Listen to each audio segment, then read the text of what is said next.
Thank you very much, sir, for being with us today. The floods, which followed by the severe drought earlier this year in North Korea, have sparked a fresh concern over the North Korea's struggle to feed its own people. Has North Korea requested food or humanitarian aid? We've been following the floods very carefully. We've watched the reports in the press. We've watched the reports in the South Korean press, which have also reported on the flooding in South Korea as well as North Korea. At this point, we've received no request for assistance. The U.S. is concerned about the well-being and the welfare of the North Korean people. And as you know, we've provided assistance a number of times in the past to the North Koreans. Our aid is provided under conditions that, first of all, we want to be able to determine the extent of the need. We need to be able to assess that. We need to be able to consider the need there in the light of need elsewhere in terms of U.S. resources. We do have limited resources available for humanitarian assistance, and we have to balance those needs. And a third condition is that we have to be able to be assured that aid we provide reaches those that for whom it's intended, and we need to be able to monitor the delivery of aid. So those are conditions that apply in the case of North Korea and other countries that we might provide assistance to. It means that you're not currently planning to provide food aid or humanitarian aid in North Korea? That's correct. We have not been asked, and we're not. Does the U.S. know the full extent of the damage which was occurred by the floods in North Korea? We have not conducted an assessment.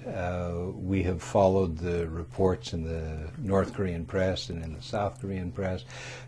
We've seen reports from the United Nations and NGO officials who visited North Korea, so we've followed what's been going on, but we haven't conducted an assessment of the need on our own. Mm-hmm.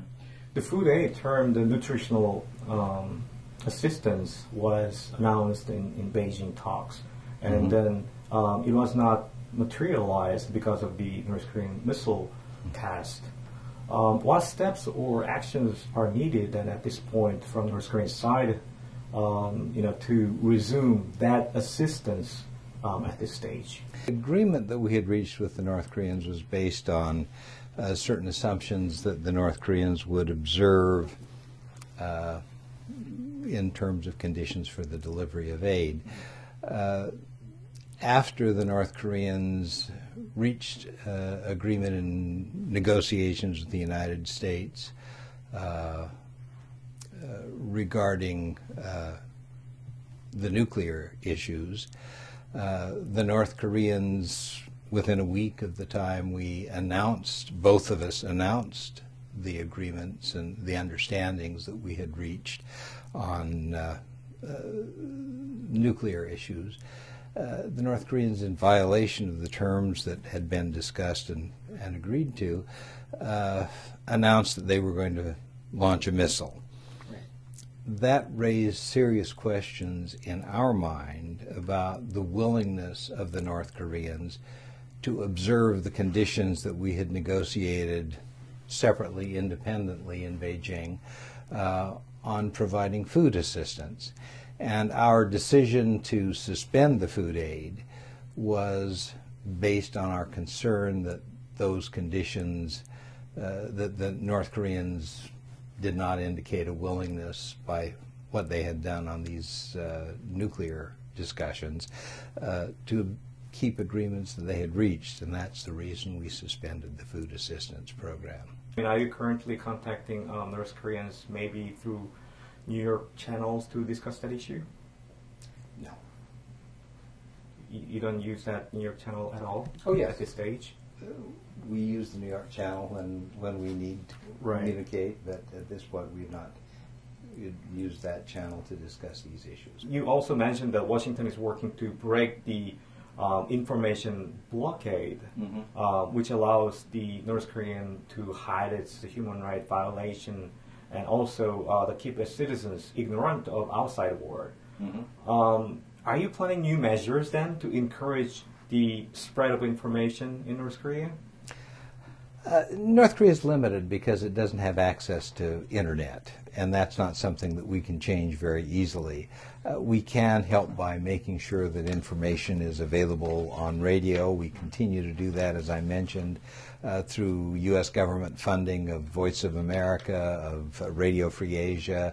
There are also some small radio operations that are handled by North Korean refugees who've left North Korea.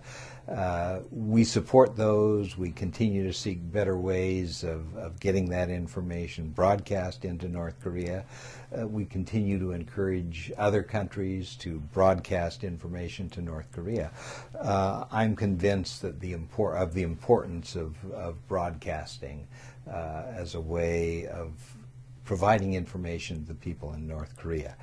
I began my career right out of graduate school as an employee of Radio Free Europe. And I spent 7 years in Germany at that time dealing with Radio Free Europe and the broadcasts that we were making at that time to places like Poland, Hungary, Czechoslovakia, Romania, Bulgaria, to provide information about what was happening in the rest of the world. And I think it was an important part of keeping those countries connected with what was happening. I think it's equally important that we can do the same thing with North Korea. More important in North Korea than probably most other countries that we broadcast to because the limited sources of information in North Korea. Thank you very much for speaking with us today. Thank you very much. Thank you.